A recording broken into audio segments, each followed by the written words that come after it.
Hello दोस्तों, मैं शारिक मलिक हाजिर हूँ एक बार फिर। उम्मीद करता हूँ आप सब लोग अच्छे होंगे। दोस्तों, आज की कहानी एक ऐसी कहानी है जिस पर शायद आने वाले समय में कोई फिल्म बने, क्योंकि ये कहानी बड़ी अजीब है। इस कहानी में उतार चढ़ाव है, दिमाग है, आइडिया है, साजिश है, रंजिश है, बहुत सारी चीज़ें हैं। इसलिए मैं कह रहा हूँ कि इस कहानी पर शायद आने वाले वक्त में कोई फिल्म बने। कहानी मैसूर के पास एक गांव मांडिया की है। मांडिया में 8 जून को एक तालाब में लाश दिखती है। कोई राहगीर जाता होता है, उसको वो लाश दिखती है। लाश वो देखकर दंग रह जाता है, परेशान हो जाता है और वहाँ से इतना डर जाता है और वो भाग लगा देता है। भाग लगाने के बाद कुछ लोगों की मदद से वो पुलिस को बोलता है। पुलिस की टीम उस तालाब पर पहुँचती है, लाश को बाहर निकलवाते हैं। जब बाहर निकलती है तो देखते हैं कि उसका सर गायब, सिर्फ नीचे का धड़ है, ऊपर का सर गायब। बिना सूरत की ये लाश बरामद होती है। लाश को पुलिस अपने कब्जे में लेती है और पोस्टमार्टम के लिए भेज देती है। इसके कुछ लगभग 3 घंटे के बाद उसी तालाब से 25 किलोमीटर दूरी पर एक दूसरे तालाब में एक दूसरी लाश मिलती है। पुलिस के पास फ़ोन आता है, पुलिस की टीम वहाँ पहुँचती है। अब जब वहाँ पहुँचती है तो पुलिस सोचती है शायद इसके बाकी का हिस्सा जो था, जो मिला नहीं था, वो शायद इस तालाब में होगा। जो कॉल आई थी किसी की कि एक लाश यहाँ मिली है। पुलिस की टीम वहाँ पहुँचती है, लाश बाहर निकलवाती है, लेकिन सेम वैसी ही लाश थी जैसे ये लाश पहले निकली थी। उस लाश का भी सर गायब, सिर्फ नीचे का धड़ धड़। दोनों लाशें महिलाओं की थी। पुलिस हैरान परेशान, बिना सूरत के ये लाशें जिनके सर गायब। लाशों को पोस्टमार्टम के लिए भेज दिया जाता है। पोस्टमार्टम होता है, पता चलता है इन महिलाओं की उम्र लगभग 25 साल होगी। इसके बाद पुलिस काफ़ी पूछताछ करती है, लेकिन कुछ पता नहीं चलता। वहाँ पर आईजीपी जो थे, उन्होंने एक 9 कमेटी बनाई, 9 टीमें बनाई पुलिस की। क्यों? क्योंकि इन दोनों लाशों के सर नहीं थे, सिर्फ धड़ धड़ थे। इसलिए उन्होंने आईजीपी जो थे, उन्होंने अपनी 9 टीमें बनाई और इसमें पुलिस महकमे के 45 अफसर थे। अब ये टीमें पूरे कर्नाटक में फैल जाती हैं, लेकिन कुछ पता नहीं चलता। और इधर पुलिस कर्नाटक के हर थाने में ये मैसेज भिजवा देती है कि कितने थानों में कितनी 25 से 35 साल की लड़कियों की गुमशुदगी की रिपोर्ट दर्ज है। इसके बाद पता चलता है पूरे कर्नाटक में 25 से 35 साल की 1116 महिलाएं गायब हैं। 1116। अब पुलिस ने कहा इनमें से कैसे ढूंढा जाए 1116। लेकिन फिर पुलिस के एक अफसर बेंगलोर पहुंचते हैं। बेंगलोर के पास एक गांव में एक घर पर जाते हैं। वहां जाने के बाद, और उस घर में वो क्यों जाते हैं? क्योंकि इस घर की जो लड़की गायब हुई थी, इनकी लड़की जून में ही गायब हुई थी, मतलब जून की फर्स्ट वीक में। इधर जब पुलिस को लाश मिली थी तो उसमें कुछ कपड़े भी थे, नीचे के कपड़े थे। वो कपड़े पुलिस ने संभाल कर रखे थे। अब ये बताते हैं जबकि हमारी बेटी जून के फर्स्ट वीक में, पहले हफ्ते में गायब हुई थी और हमने रिपोर्ट भी दर्ज कराई थी। तो पुलिस उनको बुलाती है, उस महिला के, दोनों महिलाओं के कपड़े दिखाती है। कपड़े दिखाने के बाद एक महिला की वो पुष्टि करते हैं और कहते हैं हाँ, ये हमारी बेटी की ही लाश है। उसके बाद काफ़ी जांच होती है, तो जब बिल्कुल शिनाख्त हो जाती है कि हाँ ये इन्हीं की बेटी है, इनकी लड़की है, उसके बाद वो पुलिस इस लड़की का नंबर लेती है। नंबर लेने के बाद इसकी कॉल डिटेल निकालती है, इसके लोकेशन निकालती है। जून से स्टार्ट करती है लोकेशन निकालना और कॉल डिटेल उससे पहले से बात की।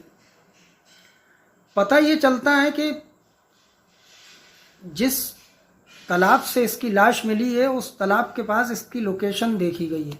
मतलब उसकी लोकेशन उस तालाब के पास की आती है जून के महीने में, फर्स्ट वीक में।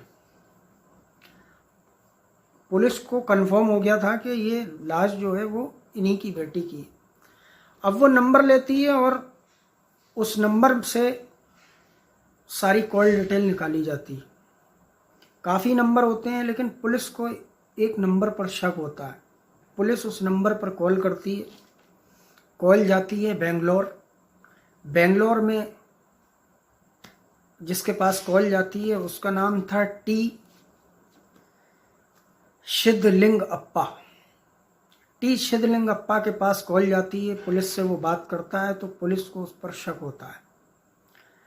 अच्छा, एक तो उसकी बातों से शक होता है और फिर दूसरा, जिस दिन जो लड़की की लाश मिली थी इसकी लोकेशन उस तालाब की थी, उसी दिन इसकी सिद्धलिंगप्पा की भी लोकेशन उसी तालाब की थी, तालाब के आसपास की थी। तो पुलिस चुपचाप बेंगलोर जाती है और इसको उठा लेती है। उठाकर थाने लाते हैं और इससे पूछताछ करते हैं। पूछताछ होने पर ये काफ़ी घुमाता है, मुंह नहीं खोलता, लेकिन पुलिस फिर अपने अंदाज में पूछती है और सारे सबूत इसके पास रखती है, कॉल डिटेल, और कहती है ये देखो उस लड़की का नंबर है और उसकी लोकेशन वहाँ की है और तुम्हारी भी लोकेशन वहाँ की है। जब ये सब दिखाती है पुलिस और अपने अंदाज में, पुलिसिया अंदाज में जब पूछताछ करती है तो ये फिर टूट जाता है और अपना मुंह खोल देता है।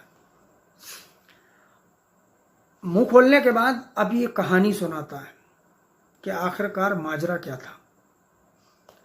ये बताता है, मैं बेंगलोर में एक मैन्युफैक्चरिंग की कंपनी में काम करता था। छुट्टी होती थी तो कभी कभी मैं रेड लाइट एरियो में भी जाता था। रेड लाइट एरियो में जब मैं जाता था तो वहाँ पर मुझे एक चंद्रलेखा नाम की लड़की मिलती है। उससे मेरी मुलाकात होती है। मुलाकात होने के बाद उससे ये नंबर ले लेता है और बातचीत करने लगता है। काफ़ी दिन तक इसकी बातचीत होती है और इसको चंद्रलेखा से प्यार हो जाता है। चंद्रलेखा को ये समझाता है कि तुम यहाँ से चलो और ये काले धंधे में, गलत धंधे में तुम पड़ी हुई हो, गलत काम कर रही हो, इस काम को छोड़ दो, ये सेक्स रैकेट अच्छा नहीं है, ये वो। तो चंद्रलेखा को भी उसके ऊपर धीरे धीरे भरोसा होने लगता है। अब वो चंद्रलेखा इससे कहती है कि मैं यहाँ अपनी खुशी से नहीं हूँ, किसी मजबूरी में मैं यहाँ आई थी और मुझे फंसाया गया था। जब ये सिद्धलिंगप्पा जब ये सुनता है तो वो फिर इससे कहता है, आखिरकार बताओ तुम यहाँ आई कैसे? देखने वाले की अच्छी, सब बातें अच्छी, तुम यहाँ कैसे पहुंची? तब चंद्रलेखा इसको अपनी पूरी कहानी सुनाती है और बताती है ये मैसूर के पास मांड्या गांव में रहती थी। वहाँ पर इसकी फैमिली है, घर परिवार है, माँ बाप हैं, बहन भाई सब है। गरीबी के हालात थे, पैसों की परेशानी थी। इसने कुछ महिलाओं से कहा जो बाहर रहती थी बेंगलोर, उनसे कहा हमें भी कोई नौकरी दिलवा दीजिए, मुझे भी कोई नौकरी पर लगवा दीजिए, किसी फैक्ट्री में या कहीं पर मैं भी काम कर लूँगी। थोड़ी बहुत पढ़ी लिखी भी थी ये। वो महिलाएं कहती हैं ठीक है, तुम हमारे साथ चलना, हम तुम्हारी नौकरी लगवा देंगे। अब वो इसको कई जगह ले जाती हैं और बेंगलोर में एक रेड लाइट एरिया में इसको छोड़ देती हैं। ये वहाँ से भागने की कोशिश करती है लेकिन इसको भागने नहीं दिया जाता है और इस पर दबाव बनाकर जबरन इससे सेक्स रैकेट में जो है शामिल कर दिया जाता है और इससे गलत काम करवाया जाता है। इसके बाद इसको वो बोलती हैं कि अगर तुम यहाँ से भागी तो हम पूरे गांव में ये बात फैला देंगे और सबको बता देंगे कि तुमने क्या क्या काम किया है और तुम यहाँ क्या करती हो, कैसे कैसे ये सब, और तुम्हारी बहुत ज़्यादा बदनामी होगी, तुम्हारे माँ बाप की बहुत ज़्यादा बदनामी होगी। ये सुनकर चंद्रलेखा वहीं रुक जाती है और मजबूरन इस काम को आगे भी करती रहती है। घर पर पैसे भेजती रहती है, और उसने घर पर बताया था कि वो किसी फैक्ट्री में कहीं पर नौकरी करती है और पैसे मिलते हैं तो वो घर पर भेजती। घर पर किसी को कुछ पता नहीं था कि वो क्या काम करती है। इसके बाद सिंधलिंग, ये जो सिंधलिंग अप्पा जो था, इसकी आंखों में आंसू आ गए, और आंसू आने के बाद इसको चंद्रलेखा से और भी ज़्यादा मोहब्बत हो जाती है। इसका प्यार बहुत बढ़ जाता है। इसकी फैमिली ठीक, ये ठीक, घर वाले ठीक, सब कुछ ठीक, लेकिन इसके साथ धोखा, अन्याय, भरोसा तोड़ा गया, इसके साथ गलत हुआ। यही सोचकर अब सिद्धलिंगप्पा उससे कहता है, मुझे बताओ वो कौन कौन लोग थे और कितने लोग थे जिन्होंने तुम्हारे साथ ये धोखा, चाल फरेब, ये सब किया। चंद्रलेखा उसको 7 लोगों के नाम बताती है, जिसमें 4 महिलाएं और 3 पुरुष होते हैं।